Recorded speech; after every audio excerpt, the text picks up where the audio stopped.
Hello hi అండి. మనం ప్రస్తుతానికి కోదాడ నియోజకవర్గం చిలుకూరు మండలం బేతవోలు గ్రామ పంచాయతీ పరిధిలో ఉందండి. ఇక్కడ కాంగ్రెస్ పార్టీ సాయిని నవీన్ వర్మ గారు మనతో ఉన్నారు. 2006 నుంచి ఇప్పటి వరకు పార్టీని వీడకుండా ప్రతిపక్షంలో ఉండి కూడా కొట్లాడి గ్రామాభివృద్ధి కోసం చాలా కృషి చేసడం జరిగింది.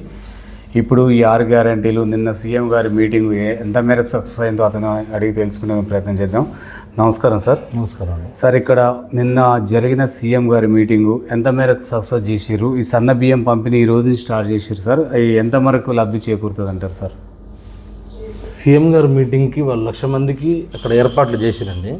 గ్రౌండ్ సరిపోక కూడా రోడ్డు మీద కూడా వెహికల్ జామ్ అయ్యి జనం అక్కడ సరిపోక వెనక్కి తిరిగి వచ్చే పరిస్థితి వచ్చినప్పుడు అంత అత్యధికంగా జనం పాల్గొన్నారు దాంట్లో కార్యక్రమంలో.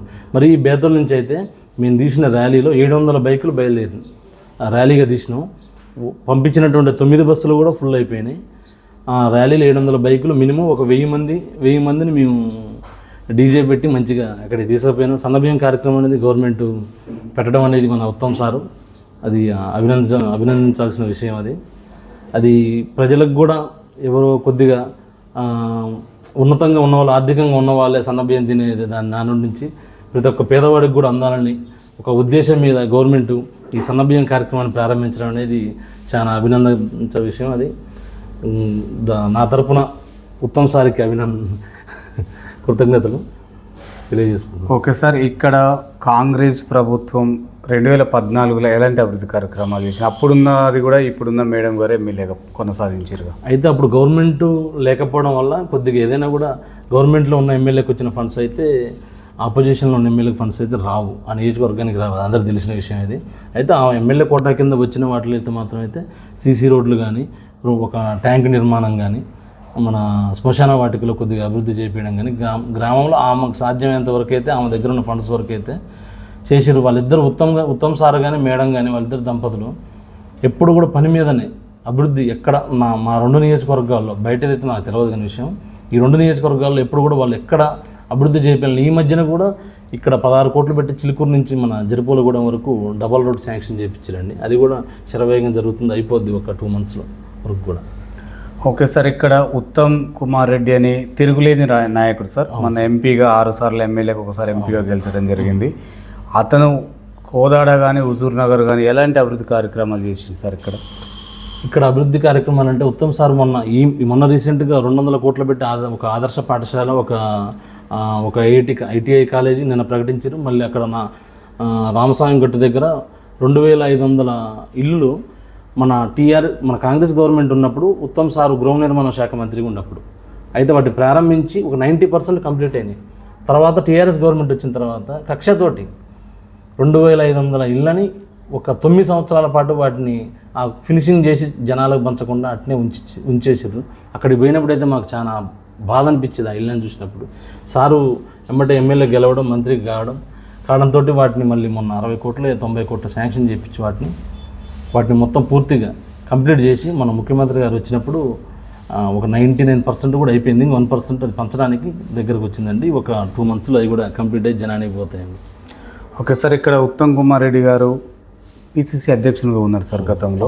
ఎందుకు పార్టీలు డెవలప్మెంట్ తీసుకురాలేకపోయింది సార్? అప్పుడు నేనైతే పార్టీని డెవలప్ చేసిండని అనుకుంటున్నా. కొద్ది గొప్ప ఏంటంటే ఆయన ఒక మాట్లాడేది మాస్ని అట్రాక్ట్ చేసే విధంగా ఉండదని ఒక టాక్. ఇది మాత్రం వాస్తవమే కావచ్చు. మాస్ ఫాలోయింగ్లో ఏంటంటే ఒక అబ్యూజ్ లాంగ్వేజ్ అనుకోవచ్చు, ఏదో రాజకీయ పరంగా అబ్యూజ్ లాంగ్వేజ్ని వాడి జనాన్ని అట్రాక్ట్ చేసే విధానం అయితే సార్కు ఉండదు. ఆ టైప్ ఆఫ్లో మాట్లాడకపోవడం వల్లనే అట్రాక్ట్ కాలేదని నేను అనుకుంటున్నా. పార్టీ డెవలప్ ఆ విధంగానే అయింది. రేవంత్ గారికి అది ఉంది, దానివల్ల అతను అయిందని. ఓకే సార్, సారే కావాల్సింది. ఇక్కడ బేతవోల్లో కాంగ్రెస్ పార్టీలో వర్గపోరు నడుస్తుంది అని చెప్పేసి ప్రజలు మాకు చెప్పిన విషయం సార్, ఎంతవరకు వాస్తవం? ఎందుకు వర్గపోరు చేయాల్సిన అవసరం ఏమొచ్చింది? 2019 మన ఎలక్షన్ల వరకు 2024 వరకు కూడా వేరే పార్టీలో ఉన్న వాళ్ళందరూ కూడా ఇందులోకి వచ్చారు సార్. ఇక్కడ సీనియర్ నాయకుల కింద నేను వాళ్ళ పేర్లు చెప్పకూడదు కానీ వాళ్ళ కింద నేను పిలిచినప్పుడల్లా నేను పోయి జెండాలు కట్టుకొని వీళ్ళని తీసుకొని పోయి ఆ మీటింగ్ సక్సెస్ చేసుకొని వచ్చిన రోజులు ఉన్నాయి. అయితే ఆ సీనియర్ వ్యక్తినే నమ్ముకోవడం వల్ల ఏంటంటే అతను మా మీద కేసులు పెట్టేయడం, ఇక్కడ ఉన్నటువంటి నా ల్యాండ్ మీద కేసులు పెట్టేయడం, నన్ను జైలుకి తోలడం, ఇవన్నీ చేయడం వల్ల ఏంటంటే వేరే పార్టీ టీఆర్ఎస్ నుంచి వచ్చిన నాగయ్య, పాత పార్టీలో ఉన్నటువంటి కాంగ్రెస్ పార్టీలో ఉన్నటువంటి మేమందరం కూడా నాగయ్యకి వెళ్ళిపోవాల్సి వచ్చింది. అందువల్ల ఇక్కడ బలంగా నాగయ్య తయారైపోయాడు, మిగతా వాళ్ళు వీక్ కావాల్సి వచ్చింది. అంత వర్గపోరులో కూడా ఆయనకు పోటీ అయితే ఇవ్వలేవారు, ఇది వాస్తవం ఈ బేతల్లో అయితే. ఓకే సార్, నాగయ్య గారు పార్టీలు మారుతుండు, అభివృద్ధి కార్యక్రమాలు కూడా చేయలేదు అని చెప్పేసి కొంత టాక్ వస్తుంది సార్, ఇది ఎంతవరకు వాస్తవం? అది 100% తప్పండి. అది బేతల్లో ఎక్కడ కూడా మట్టి రోడ్డు లేకుండా పోసింది నాగయ్య. అసలు మట్టి అనేది ఎక్కడ ఏ రోడ్లో కూడా అవపడదు. డ్రైనేజీలో ఏ రోడ్డుకు పోయినా కూడా నాగన్న పోపించిందే ఉంటుంది. డ్రైనేజీ శ్మశాన వాటికి అభివృద్ధి చేయించింది కూడా ఆయనే. 5 అంగన్వాడీలు కట్టించిండు, ఈ మధ్యన హై స్కూల్ బిల్డింగ్ చేయించిండు, ఒక నీళ్ళ ట్యాంక్ కట్టించిండు, మిషన్ భగీరథ పైప్ లైన్ మొత్తం కూడా ఊళ్ళో వేయించిండు. అసలు ఆయనకు అసలు ఊళ్ళో ఇంకా చేయాల్సిన పనులు కూడా లేవు నాకు తెలిసి. నెక్స్ట్ సర్పంచ్ ఎవరైనా అయినా కూడా, ఆయనైనా వేరే వాళ్ళైనా కూడా ఊళ్ళో కూడా అసలు ఇంకా చేయాల్సినవి ఏం లేవు. ఏది ఈ డెవలప్మెంట్ పరంగా చేయాల్సినవి ఏం లేవు. ఇంకేమన్నా ఈ యువతలో ఏమైనా శిక్షణలు ఇప్పించి వాళ్ళని అభివృద్ధి చెందించడానికి, నైపుణ్యం చేయించడానికి అటువంటి ఏమైనా కార్యక్రమాలు తీసుకొని ఆర్థికంగా ప్రజలు వాళ్ళు అభివృద్ధి చెందడానికి ఏమన్నా ఇంకా చేయడానికి ఏమైనా ప్రోగ్రామ్స్, స్కీమ్స్ పెట్టించి ఏమైనా చేయించగలుగుతారేమో. కానీ ఈ ల్యాండ్ పరంగా భూముల మీద రోడ్లలో కనుక ఈ చేయించడానికి మాత్రం ఎక్కడ కూడా రోడ్లు లేవు. నెక్స్ట్ సర్పంచ్ కూడా ఇంకేం లేదు పని. ఓకే సార్, ఇక్కడ మాజీ ఎమ్మెల్యే గొల్ల మల్లయ్య గారు ఓడిపోవడానికి కారణాలు ఏంటి? ఆయన ఏంటంటే అనుకున్న వ్యక్తికే నావాడు అనుకుంటాడు, ఇంకా వేరే వాడు ఆయన పార్టీ వాళ్ళైనా కూడా పక్కన పెట్టేస్తాడు. వాళ్ళ నిర్దాక్షిణ్యం కూడా మా పార్టీ వాడే కదా, ఎవరైతే ఉంది అందరినీ కూడా సమానం చూసుకోవాలనే భావన ఆయనలో లేదు అని నా భావన. అది జనంలో ఏమనుకుంటున్నా నాకు తెలియదు, కానీ అట్లా ఇతను నావాడు కాదు, ఇతను నావాడు, ఇతను నావాడు కాదు, ఇతను నావాడు అనేసరికి ఏంటంటే యువతలోడు ఆటోమేటిక్గా యువతలో ఉన్న వ్యక్తులు అందరూ కూడా అతనికి ఆపోజిషన్గా మారి అతను ఓటమికి కారణమయ్యండి. ఆయన అభివృద్ధి చేయలేదని నేను చెప్పట్లే, ఆయన చేసిండు, అన్ని చేసిండే, కానీ ఆయనకైనే విభజించుకుండు. ఓకే సార్, ఇక్కడ మోతే, నడిగూడెం, మునగాల, చిలుకూరు, అనంతగిరి ఈ మండలాలలో పార్టీ కోసం పనిచేసిన వాళ్ళకి అంటే విలువలు లేవు, పార్టీ మారిచ్చిన వాళ్ళకే ప్రాధాన్యత దక్కుతుందని చెప్పేసి కాంగ్రెస్ లీడర్లు అంటున్నారు సార్. నిజంగా మేడం గారు ఎందుకు పట్టించుకుంటలేదంటారు? ఇంకా మేడం గారంటే మరి ఆమె దృష్టి మిగతా వాళ్ళకు కూడా ప్రిఫరెన్స్ ఇవ్వాలి, వాళ్ళని మాత్రం ఎందుకు వదులుకోవాలి అనే విధంగా వాళ్ళు కూడా ఓటర్లే కదా, మరి వాళ్ళని మాత్రం ఎందుకు వదులుకోవాలి, మిగతా వాళ్ళకు కూడా ప్రిఫరెన్స్ ఇస్తుందని నేను అనుకుంటున్నాను. వాస్తవానికి అయితే కష్టపడి పనిచేసిన వాళ్ళకి గౌరవం అయితే తగ్గట్లేదని నేను కూడా అనుకుంటున్నాను. అంటే ప్రజల అభిప్రాయాలే మన దృష్టికి వస్తున్నాయి సార్. దీనిపైన కూడా మీరు ఎమ్మెల్యే గారి దృష్టికి తీసుకెళ్ళలేదు ఉన్నదా? ఎమ్మెల్యే గారి దృష్టికి తీసుకెళ్ళినా కూడా వాళ్ళు అనుకున్నదే చేస్తారు. మనం చెప్పింది పరిగణలోకి తీసుకుంటారా తీసుకోరని చెప్పడం అయితే మా వంతు. అది ఓకే సార్, ఇక్కడున్న ప్రజలు బేతవూల్ని మండల హెడ్ క్వార్టర్ చేయాలని చెప్పేసి చాలా సార్లు కూడా గత ఎమ్మెల్యే గారికి వినతి పత్రాలు ఇవ్వడం జరిగింది సార్, పట్టించుకోలేదు. మరి మీ ఆయాములో ఉత్తమ్ పద్మావతి గారు కానీ మీ మినిస్టర్ గారు కానీ చేస్తారంటారా? మేజర్ గ్రామ పంచాయతీ కాబట్టి ఇప్పుడున్న మండలం చిలుకూరు ఓటర్స్ కంటే కూడా బేతలు ఓటర్స్ ఎక్కువ. 6,600 చిల్లర ఓట్లు ఉన్నాయి. ఇక్కడ 14 వార్డులు ఉన్నాయి, 2 ఎంపీటీసీలు ఉన్నాయి. కాబట్టి మండల హెడ్ క్వార్టర్గా చేయాలని మేము మేడం గారిని కోరినాం కూడా, ఆల్రెడీ లెటర్ కూడా ఇచ్చినాం.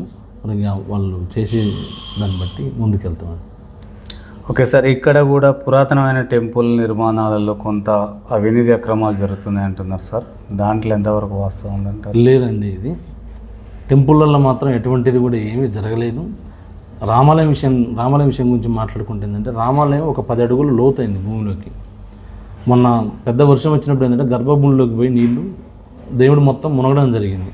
ప్రజలందరూ చూసిరు, ఫోటోలు తీసిరు, వీడియోలు తీసిరు, మనుషులు కూడా అందులోకి పోలేకపోయారు. ఇక చాలా ఇబ్బంది పడ్డారు. దేవుడు కూడా మనం ఉండి ఇంత పెద్ద ఊరుండి చిన్న ఊర్లలోనే కొత్త నిర్మాణాలు చేసుకుంటున్నారు దేవాలయాలు, ఒక 50 లక్షలు 40 లక్షలు వేసుకున్న వాళ్ళు. మనం ఎందుకు ఇంత పెద్ద మేజర్ గ్రామ పంచాయతీ మనం ఎందుకు గుడి కట్టుకోలేము అనేది జనంలో వచ్చింది. ఫస్ట్ వచ్చి వాళ్ళే ఒక కమిటీని సూచించడం జరిగింది. దాని డిస్మాంటిల్ ఆర్డర్ కూడా గవర్నమెంట్ నుంచి, ఎండోమెంట్ ఆఫీస్ నుంచి వచ్చింది. డిస్మాంటిల్ చేసిర్రు. దాని తదనుగుణంగా గవర్నమెంట్ నుంచి కొద్దిగా అమౌంట్ శాంక్షన్ అయింది. అందులో ఎటువంటి అవినీతి అక్రమాలు జరగట్లేదు. దేవుడి సొమ్ము ఎవరు కూడా తినరు. కాకపోతే గతంలో ఏమన్నా దాని మీద వచ్చిన ఫండ్స్ మీద ఇంకేమైనా జరిగినా నాకైతే తెలియదు. అది ఇప్పుడు నిర్మాణం గురించి అయితే నేను ఏదో క్షుణ్ణంగా చూస్తూనే ఉన్నా, పోతూనే ఉన్నా, ప్రతి ఒక్క మీటింగ్లో నేను పాల్గొంటూనే ఉన్నా. నిర్మాణం కూడా మొదలైంది. అదేవిధంగా శివాలయంలో అధ్యక్షుడు దొంగర కోటేశ్వరరావు గారు అన్నాడు పునర్నిర్మాణ కమిటీకి, నేను కార్యదర్శిని. అమౌంట్ కానీ ఇవన్నీ కూడా నా దగ్గరే ఉంటాయి. దీనికి కూడా డిస్మాంటిల్ ఆర్డర్ తీసుకొచ్చినాం, గుడిని డిస్మాంటిల్ చేసినాం. చందాలు కూడా వాళ్ళకంటే ఎక్కువ నేను రాపిచ్చిన శివాలయంకి. పూర్తిగా రాయితోటి కృష్ణశిలతోటి నిర్మాణం చేద్దామని. మన తెలంగాణలో ఎక్కడ కూడా మరకత లింగం అనేది లేదు. మరకత లింగం అంటే ఆకుపచ్చ లింగం, దాని మీద ఇట్లా గీతలు దాన్ని అంటారు దాన్ని. అది ఆ లింగాన్ని ప్రతిష్ఠించాలి బేతల్లో.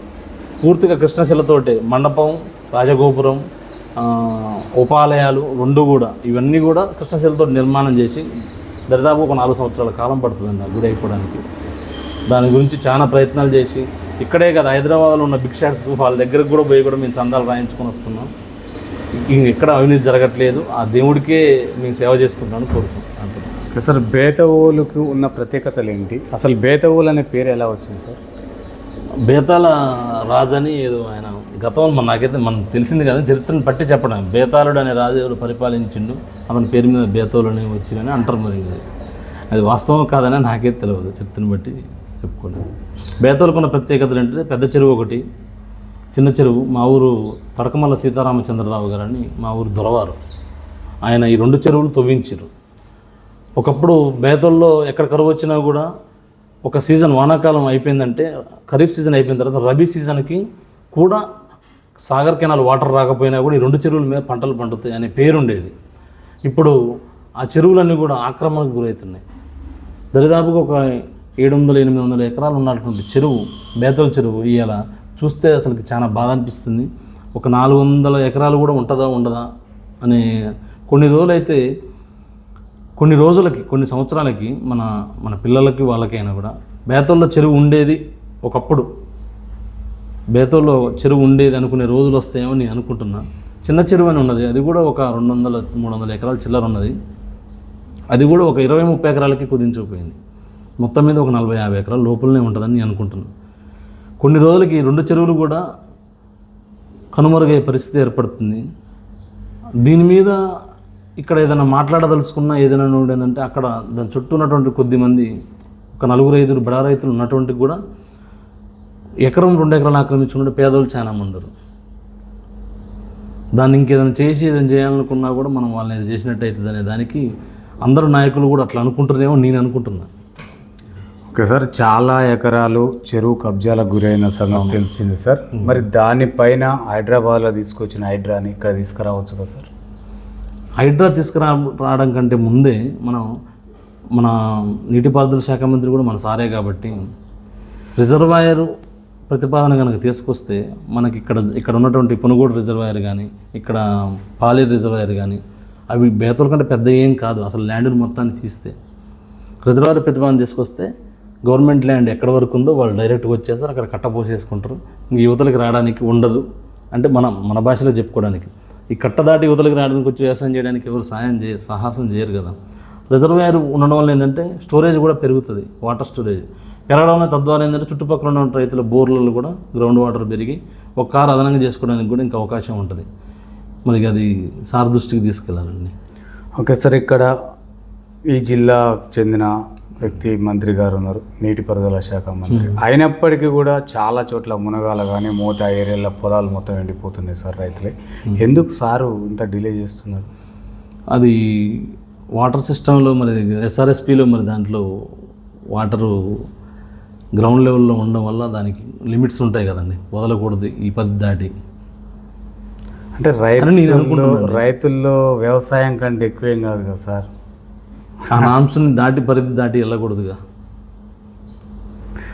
ఓకే సార్, అయితే దాని మీద కక్షపూరితంగా కాంగ్రెస్ గవర్నమెంట్ కాళేశ్వరం కట్టడం వల్ల వాటర్ వచ్చినాయి, అలా రాకుండా కాళేశ్వరం వాటర్ వస్తేనే టీఆర్ఎస్ వాటర్ ఇస్తారు అంటారేమో అనుకుంటారేమో జనాలు కాంగ్రెస్ గవర్నమెంట్ కక్షపూరితంగా రైతులు రాకుండా చేసిందని ప్రచారం చేస్తారు టీఆర్ఎస్. అది పూర్తిగా అబద్ధం. గ్రౌండ్ లెవెల్లో ఉన్నప్పుడు ఏంటంటే ఆ నామ్స్ ప్రకారంగా వాటర్ని రిలీజ్ చేయడానికి అవకాశం ఉండదు. సార్, గత ప్రభుత్వంలో ఎన్ని డబుల్ బెడ్రూమ్ ఇండ్లు ఈ బేతోలుకు వచ్చినాయి సార్? 62 ఏమో వచ్చినాయి సార్. అవి వాటిని 8 years వరకు పంచలేదు. ఎందుకు ఎక్కడ జాప్యం జరిగిందంటారు? అవి పంచితే మళ్ళీ ఇవ్వాలి కదా వాళ్ళ దగ్గర. మళ్ళీ ఇవ్వాలంటే అమౌంట్ ఎక్కడిది గవర్నమెంట్ దగ్గర? గతంలో టీఆర్ఎస్లో జరిగింది. ఆ ఇళ్ళని అట్లే ఉంచారు, అవి శిథిలావస్థ చేరిన ఇళ్ళనే మళ్ళీ రాజకీయం చేసి ఓన్లీ టీఆర్ఎస్ పార్టీలో ఉన్న వాళ్ళకే ఆ ఇల్లు ఇచ్చారు మొత్తం కూడా. కాంగ్రెస్ పార్టీలో ఉన్న ఏ ఒక్క వ్యక్తికి కూడా డబుల్ బెడ్రూమ్ ఇల్లు రాలేదు.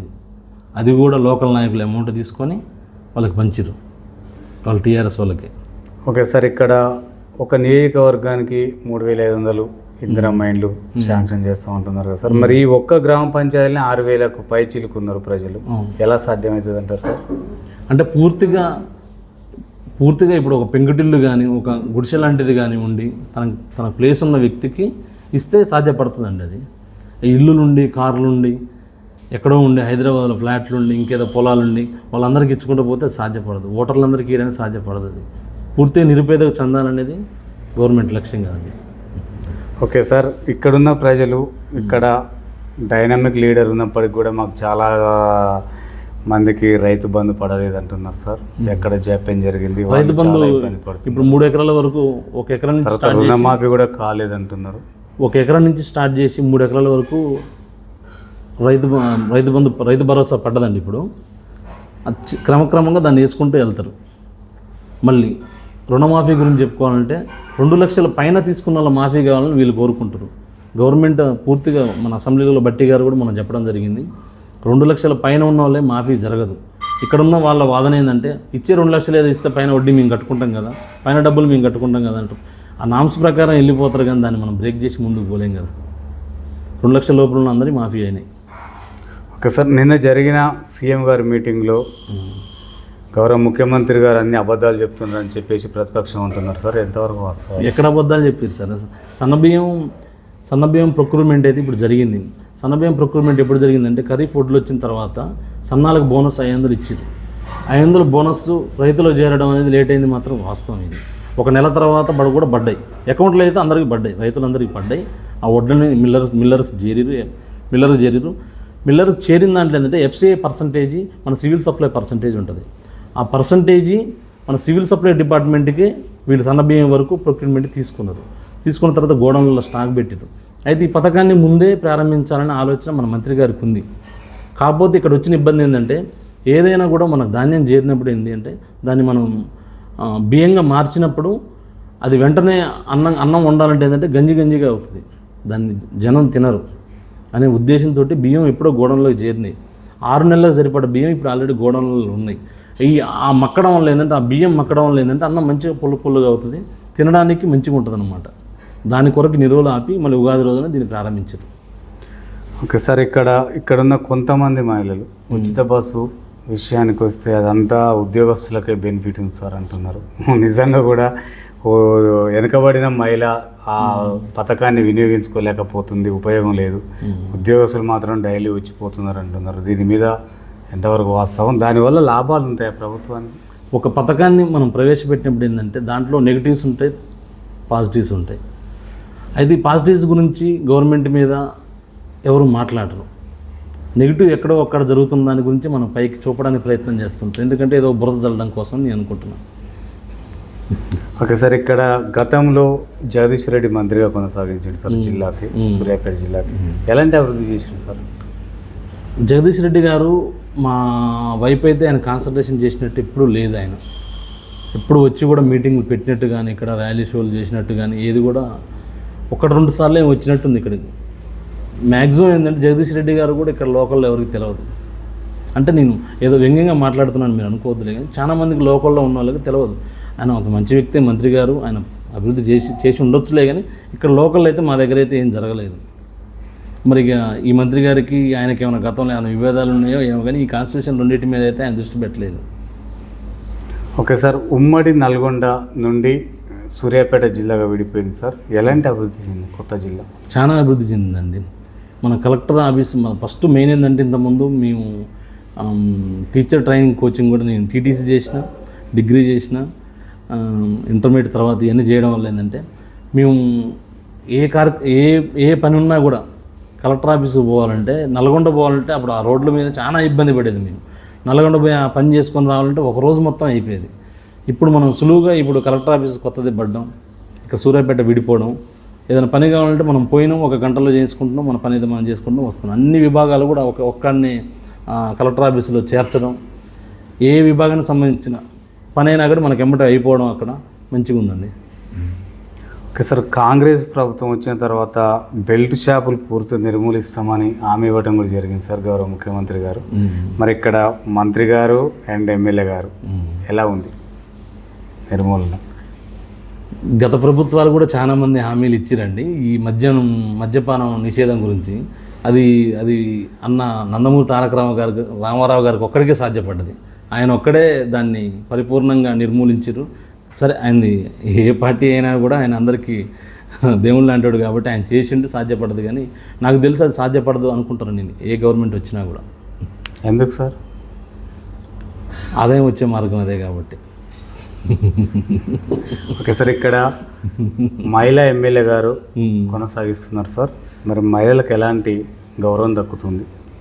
గౌరవం దక్కుతుంది సార్. ఎందుకంటే మొన్న లోకల్లో మీరు ఇందాక అడిగిన ప్రశ్న ఏంటంటే, లోకల్లో గతంలో 9-10 సంవత్సరాల నుంచి కూడా కాంగ్రెస్ పార్టీలో ఉన్న వాళ్ళకి కొద్ది ప్రాధాన్యత తగ్గించారన్న దానికి ఏంటంటే, మేడం గతంలో 9-10 సంవత్సరాల నుంచి ఉన్నటువంటి మహిళలందరినీ కూడా, ఈవెన్ మా ఆవిడని కూడా ఫొటోస్ కూడా ఉన్నాయి, పిలిచి గ్రామంలో ఎక్కడైనా ఒక సీసీ రోడ్డు మీరు వేసుకోండి, ఆ ఫండ్స్ కింద, ఎమ్మెల్యే ఫండ్స్ కింద ఒక మనిషికి ఒక 4 లక్షల రూపాయలు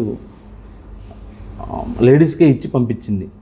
వాళ్ళతోటే ఫొటోస్ దిగి వాళ్ళకి లేడీసే చేయాలి, వాళ్ళ పేరు మీద చేయాలని కూడా అది బాండ్ పేపర్లు ఇచ్చి పంపించింది. ఆమె అయితే లేడీస్ పరంగా చూస్తూనే ఉందని అనుకుంటున్నా. Okay sir, Kodad market committee chairman నూతనంగా ఎన్నికైన తిరుపతమ్మ గారు. అవునవును. బరాయిలకు అందుబాటులో ఉంటుందా? ఇక ఇప్పుడు రానున్నదంతా రైతులు ఫుడ్ సేకరణ ఉంటుంది సార్, ఎలా ఉంటుంది? అయితే కోదాడ వ్యవసాయ మార్కెట్ గురించి తీసుకుంటే ఏంటంటే, నాకు తెలిసి అక్కడ ధాన్యం కొనుగోళ్ళు అమ్మకాలు జరగవండి. మార్కెట్ అయితే దానికి పేరు మీద బిల్డింగ్స్ ఉన్నాయి, దానికి గోడౌన్స్ ఉన్నాయి, ఎన్ని ఉన్నాయి. కానీ ఇక్కడ ఉన్న రైతులు, ఇక్కడ లోకల్లో ఉన్న రైతులు ఎవరైనా స్టాక్ పెట్టుకోవాలంటే బస్తాకి ఫర్ హెడ్ ఇంత ఇచ్చి, దానికి ఇన్ని నెలల కింద ఇచ్చి అక్కడ దాచుకోవడానికి ఆ గోడౌన్లు పనికొస్తున్నాయి. కానీ అందులో పర్చేజింగ్ అంటే కొనుగోళ్ళు అమ్మకాలు అనేది జరగవు. ఓన్లీ అది మేకలు, గొర్రెలు, పశువుల సంతగానే వినియోగిస్తారు. మళ్ళీ ఈ మధ్యన ఏదో కొత్తగా గురువారం కూడా పెట్టాలి సంతని, గురువారం, శనివారం, ఆదివారం 3 రోజులన్నీ పెట్టిరు ఆ సంతని, దానికే వినియోగిస్తారు. కానీ రైతులకైతే అది వినియోగం లేదని నా భావన. లేదు, అక్కడ కొనుగోలు జరగవు.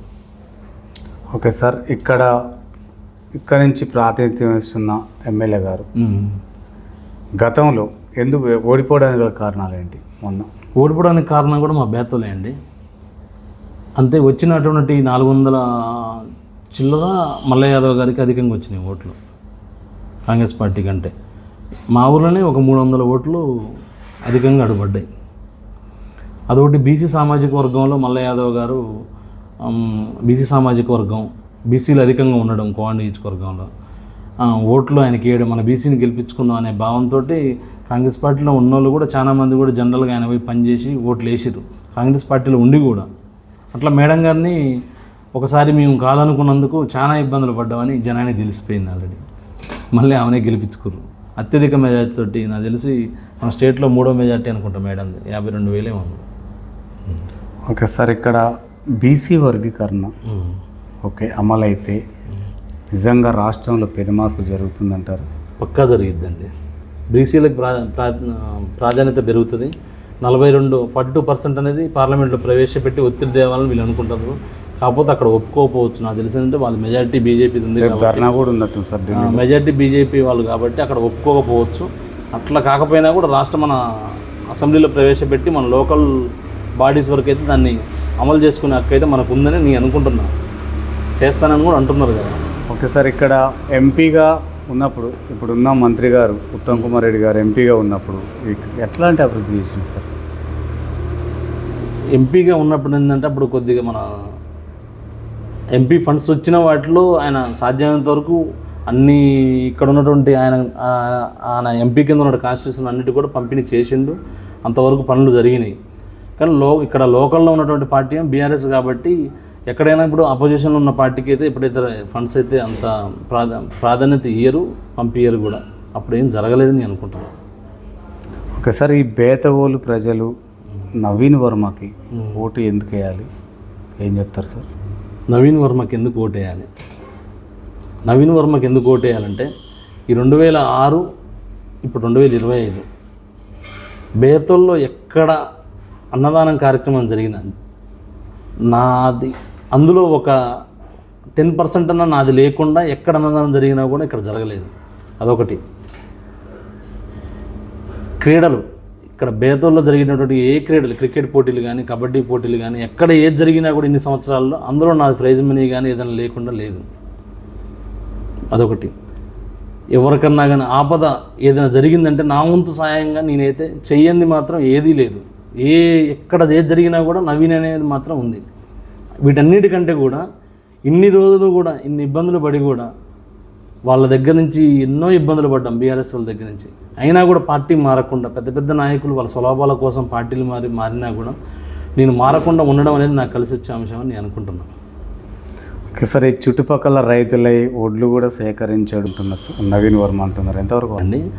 నేను ఒడ్లు సేకరించకపోవడం కారణం ఏంటంటే మనం చేసేది కస్టమ్ మిల్లింగ్ రైస్. అంటే గవర్నమెంట్ ధాన్యం మనకిస్తే వాళ్ళ బియ్యాన్ని వాళ్ళకి ఒప్పచెప్పుకుంటూ పోతున్నాం, ఎటువంటి డ్యూ లేకుండా. ఇక్కడ ధాన్యం కొనాలంటే ఈ మిల్లుకి ఒక 15 నుంచి 20 crores మనీ కావాలి, అమౌంట్ కావాలి. అంత అమౌంట్ నా దగ్గర లేకపోవడం వల్ల నేను కొనలేకపోతున్నా. అంతే తప్ప కానీ ఏదో నా దగ్గర అమౌంట్ ఉండి కూడా నేను వాళ్ళ మీద ఏదో చేయడం కోసం కాదు.